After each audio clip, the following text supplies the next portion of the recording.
എൻ്റെ സഹോദരേ, നിങ്ങൾ ശ്രദ്ധയോടെ കേൾക്കുവിൻ. എസെക്കിയേലിൻ്റെ പുസ്തകത്തിലുള്ള വായന 9-ാം അധ്യായം 1 മുതൽ 7 വരെയും 10-ാം അധ്യായം 18 മുതൽ 22 വരെയുമുള്ള വാക്യങ്ങൾ. അവിടുന്ന് ഉച്ചത്തിൽ വിളിച്ചു പറയുന്നത് ഞാൻ കേട്ടു. നഗരത്തെ ശിക്ഷിക്കുന്നവരെ, സംഹാര ആയുധങ്ങളേന്തി അടുത്തു വരുവിൻ. ഇതാ 6 പേർ വടക്കോട്ടുള്ള മുകളിലത്തെ കവാടത്തിൻ്റെ ഭാഗത്തു നിന്ന് വരുന്നു. ഓരോരുത്തരുടെയും കയ്യിൽ മാരക ആയുധമുണ്ടായിരുന്നു. ചണവസ്ത്രം ധരിച്ച ഒരുവൻ അവരുടെ കൂടെ ഉണ്ടായിരുന്നു. അവൻ്റെ പാർശ്വത്തിൽ എഴുത്ത് സാമഗ്രികളുടെ സഞ്ചി തൂക്കിയിട്ടിരുന്നു. അവർ ഓടുകൊണ്ടുള്ള ബലിപീഠത്തിന് സമീപം ചെന്നു നിന്നു. ഇസ്രായേലിൻ്റെ ദൈവത്തിൻ്റെ മഹത്വം കെരൂബുകളിൽ നിന്നുയർന്ന ആലയത്തിൻ്റെ വാതിൽപ്പടിക്കലെത്തി. അവിടുന്ന് ചണവസ്ത്രം ധരിച്ച് പാർശ്വത്തിൽ എഴുത്തു സാമഗ്രികളുമായി നിന്നവനെ വിളിച്ചു. കർത്താവ് അവനോട് അരുളിച്ചെയ്തു, ജെറുസലേം പട്ടണത്തിലൂടെ കടന്നു പോവുക.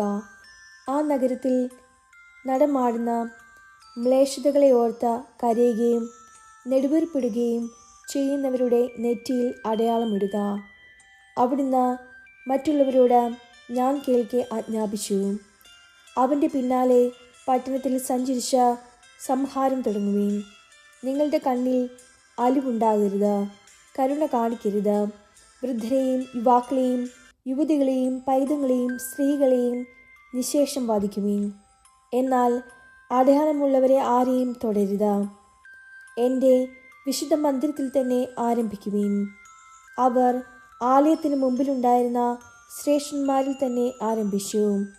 അവിടുന്ന് അവരോട് കൽപ്പിച്ചു, ഈ ആലയത്തെ അശുദ്ധമാക്കുക, അങ്കണങ്ങളെ മൃതശരീരങ്ങൾ കൊണ്ട് നിറയ്ക്കുക. മുന്നേറുക. അവർ മുന്നേറി നഗരത്തിൽ സംഹാരം നടത്തി. കർത്താവിൻ്റെ മഹത്വം ആലയത്തിൻ്റെ പടിവാതിക്കൽ നിന്നും പുറപ്പെട്ട കെരൂബുകളുടെ മീതെ നിന്നു.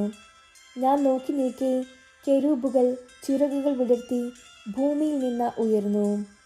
അവ പോയപ്പോൾ സമീപത്തായി ചക്രങ്ങളും ഉണ്ടായിരുന്നു. കർത്താവിൻ്റെ ആലയത്തിൻ്റെ കിഴക്കേ കവാടത്തിങ്കൽ അവ നിന്നു. ഇസ്രായേലിൻ്റെ ദൈവത്തിൻ്റെ മഹത്വം അവയുടെ മുകളിൽ നിലകൊണ്ടു. കേബാർ നദീതീരത്ത് വെച്ച ഇസ്രായേലിൻ്റെ ദൈവത്തിൻ്റെ കീഴിലായി ഞാൻ കണ്ട ജീവികൾ തന്നെയാണ് ഇവ. ഇവ കെരൂബുകളാണെന്ന് ഞാൻ മനസ്സിലാക്കി. ഓരോന്നിലും 4 മുഖങ്ങളും 4 ചിറകുകളും ഉണ്ടായിരുന്നു. ചിറകുകൾക്ക് കീഴിൽ മനുഷ്യകരങ്ങൾക്ക് സദൃശ്യമായ രൂപവും. കേബാർ നദീതീരത്ത് വെച്ച് ഞാൻ കണ്ട ജീവികളുടെ മുഖത്തിൻ്റെ രൂപം തന്നെയായിരുന്നു ഇവയുടെ മുഖത്തിനും. അവ ഓരോന്നും നേരെ മുമ്പോട്ട് പോയി. ദൈവമായ കർത്താവിന് സ്തുതി. വിശുദ്ധ മത്തായി അറിയിച്ച നമ്മുടെ കർത്താവ് ശംശയുടെ പരിശുവിശേഷം 18-ാം അധ്യായം 15 മുതൽ 20 വരെയുള്ള വാക്യങ്ങൾ. നിന്റെ സഹോദരൻ തെറ്റു ചെയ്താൽ നീയും അവനും മാത്രമായിരിക്കുമ്പോൾ ചെന്ന ആ തെറ്റ് അവന് ബോധ്യപ്പെടുത്തി കൊടുക്കുക. അവൻ നിന്റെ വാക്കു കേൾക്കുന്നെങ്കിൽ നീ നിന്റെ സഹോദരനെ നേടി. അവൻ നിന്നെ കേൾക്കുന്നില്ലെങ്കിൽ 2-3 സാക്ഷികൾ ഓരോ വാക്കും സ്ഥിരീകരിക്കുന്നതിനു വേണ്ടി 1-2 സാക്ഷികളെ കൂടി നിന്നോടടുത്ത് കൊണ്ടുപോവുക.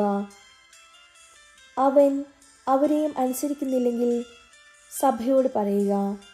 സഭയെപ്പോലും അനുസരിക്കുന്നില്ലെങ്കിൽ അവൻ നിനക്ക് വിജാതികനെ പോലെയും ചുങ്കക്കാരനെ പോലെയും ആയിരിക്കട്ടെ. സത്യമായി ഞാൻ നിങ്ങളോട് പറയുന്നു, നിങ്ങൾ ഭൂമിയിൽ കെട്ടുന്നതെല്ലാം സ്വർഗത്തിലും കെട്ടപ്പെട്ടിരിക്കും.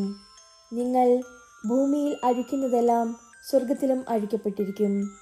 വീണ്ടും ഞാൻ നിങ്ങളോട് പറയുന്നു, ഭൂമിയിൽ നിങ്ങളിൽ 2 പേർ യോജിച്ച് ചോദിക്കുന്ന ഏതു കാര്യവും എൻ്റെ സ്വർഗസ്നായ പിതാവ് നിറവേറ്റി തരും. എന്തെന്നാൽ 2-3 പേർ എൻ്റെ നാമത്തിൽ ഒരുമിച്ച് കൂടുന്നിടത്ത് അവരുടെ മധ്യേ ഞാനുണ്ടായിരിക്കും. നമ്മുടെ കർത്താവായ മിശിഹായ്ക്ക് സ്തുതി.